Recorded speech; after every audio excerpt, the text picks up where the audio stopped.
omusajja yakuwandiika kitegeeza ti yali mutamivu yayitanywa walagi yakuwandiika leeta omwana tumutwale ku DNA full stop gomanye ekiramo kyogera ku mwana Charles Lubega yekka ku DNA. Ebintu byo bitabuse mu baagalana buli omu woole omulabi wange owa Newspark mukwano yongera okuba nti no wenyweza.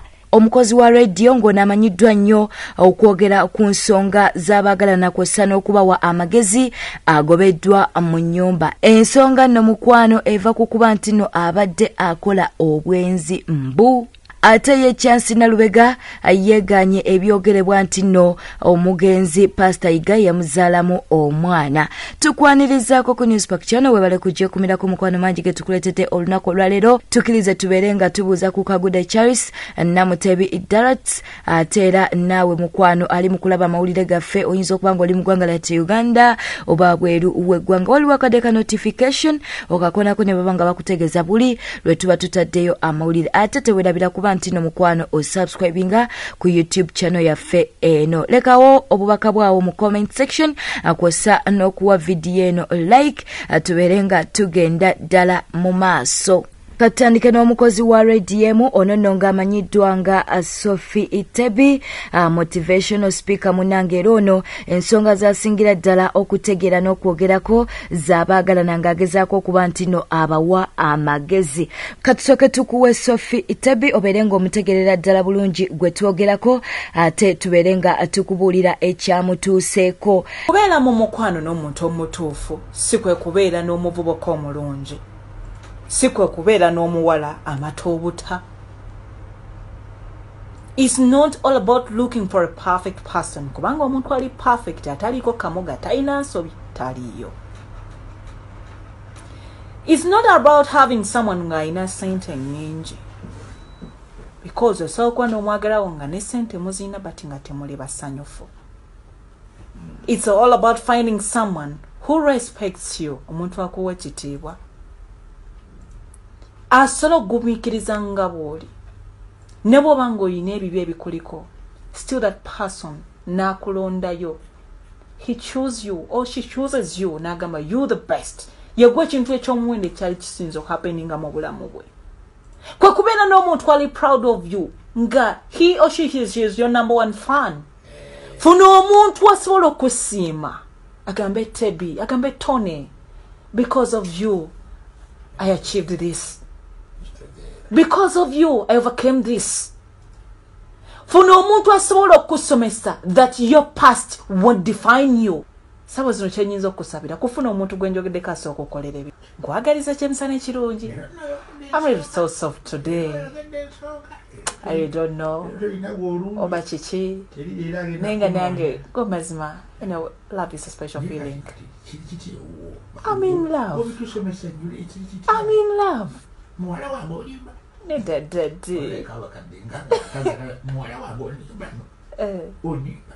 Neda nina mwana munange dede nkyamwetegereza sonyiwa taata. Munange amawulire agava ewa Sophie Itebi malungi olw'ensonga nti ono yagobeddwa mu nnyumba. Omwami we aw'ensonga ez'enjawulo lwaki yasazeewo okuba nti no akola ekintu kino. Okusinziira ku mwami wa Sophie Itebi yagambye nti no omukyalo ono yamusibisa ate era omukyalo ono abadde tamuwa kitiibwa kw'ossa n'okuba nti no abadde akola obwenzi. Ng'omwami yagamba nti ono abadde ayina abasajja abalala bw'atyo omwami we yategeezeza. Naye nga tetunaba kubeera nga tukuwa omwami ono bano nno munnange mu kusomba ebintu balabiddwako nga babisse feesi nga tebaagala kamera zibeere nga zibalaba naye ge tutegedde galaga nti omwami ono gw'ogenda okubeera ng'olaba omwagalwa we yabadde Sophie Itebi era nga ye yagobeddwa mu nnyumba.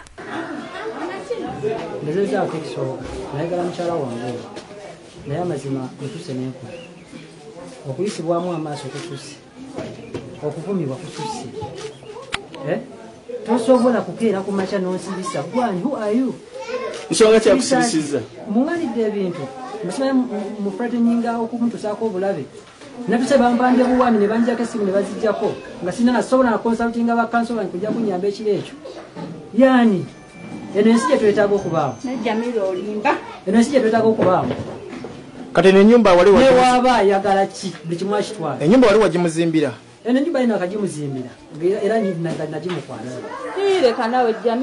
nagimukwasa mbali nagimukwasa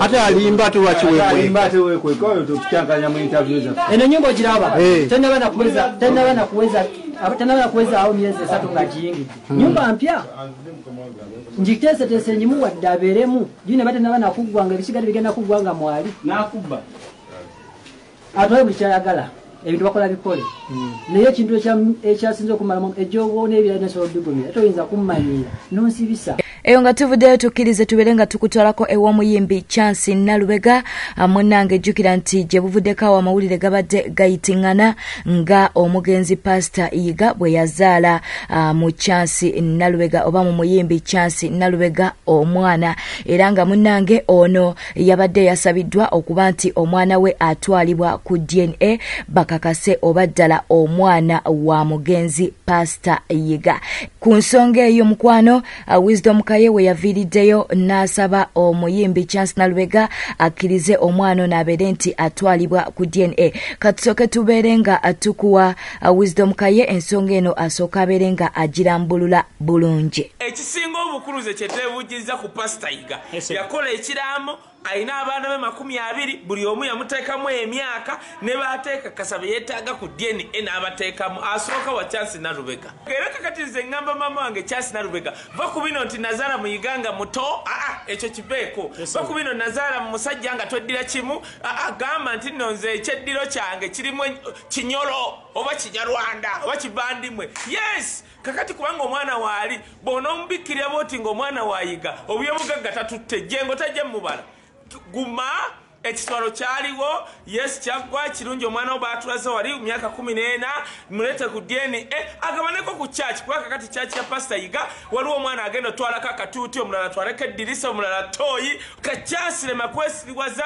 kuddeeyo kugamba bannange kakati abali bannange omusajja yakuwandiika kitegeeza ti yali mutamivu yayitanywa walagi yakuwandika leeta omwana tumutwale ku DNA full stop gomanye ekiraamo kyogera ku mwana Chance Nalubega yekka ku DNA wabula omuyimbi Chance Nalubega bwabuziddwa ku nsonga eno yeeganye ebyokuba nti nno ayina omwana w'omugenzi Pastor Yiga omuyimbi Chance Nalubega agambye nti Pastor Yiga tamuzaalangamu mwana munnange nga bena kutegezezza nga tutandika amawulire gano nti ensonga zo zatabuse eddamu baagalana tubadde tukyali ku nsonga za Sophie Tebi ate era ensonga za Teddy Bujingo nga nazo tukyazimaliriza kwessa Susan Makula n'omwami waabwe Alozias Bujingo ate munnange ensonga za Maureen Kabasita nazo tezinnaggwa amawulire agaliwo mukwano ono n'ebintu bye baabimusuulidde ebweru engoye obusero bw'engoye babutadde wabweru mu kompawundi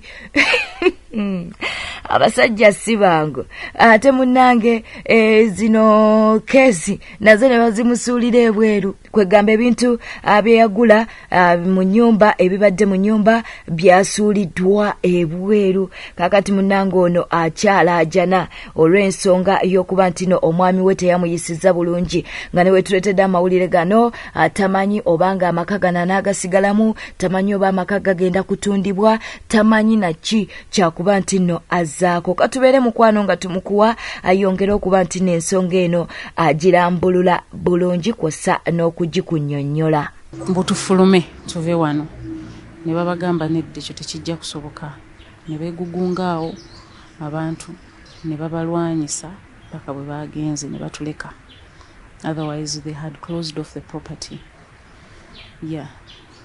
so ye ennaku gye ndimu gye sisobola kukkiriza nti we had to break ne tuyingira bwe twayingidde ne tweyiya bweyiya how to spend the night eyo nga tuvudde amawulire agatali malungi. Gavumenti ya Amerika etadde envumbo ku byobugagga byakulira ekitongole ekikessi mu magye ga Uganda.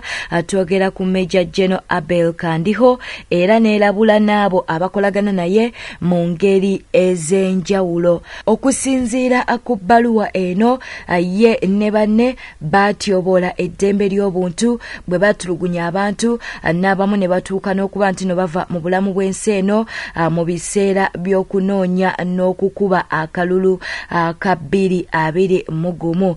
Wabula okusinza ku mwogezi wa UPDF General Flavia Byekwaso, ekikola kya Amerika agambye nti no kyennyamiza, era ono agambye nti tebabadde benkanya kubanga omukulu ono bandisoose akuwuliriza kwewozaako kwe nga tebannaba kumussaako kibonerezo kikakkali n'okuweebuula erinnya lye. Bwetto bwe tutambudde weeyongera okuba nti no weekumira ku Newspark Channel. Tujja kugenda maaso n'okuba nti no tukwa amawulire ge tunaaba tufunyewo, kwegamba otambule nga buli kimu ekigenda mu maaso mu ggwanga okitegerera ddala bulungi. Teweerabira kuba nti no subscribinga, ate era kwessa n'okuba nti onyiga akade ka notification n'okulayikinga vidiyo eno, kwessa n'okulekawo obubaka bwo mu comment section. Wona wasinze okuba nti nolaba amawulire gaffe, oyinza okuba ng'oli mu ggwanga lyattu Uganda oba wabweru w'eggwanga, manya nti no tukwagala nnyo nnyo nnyo.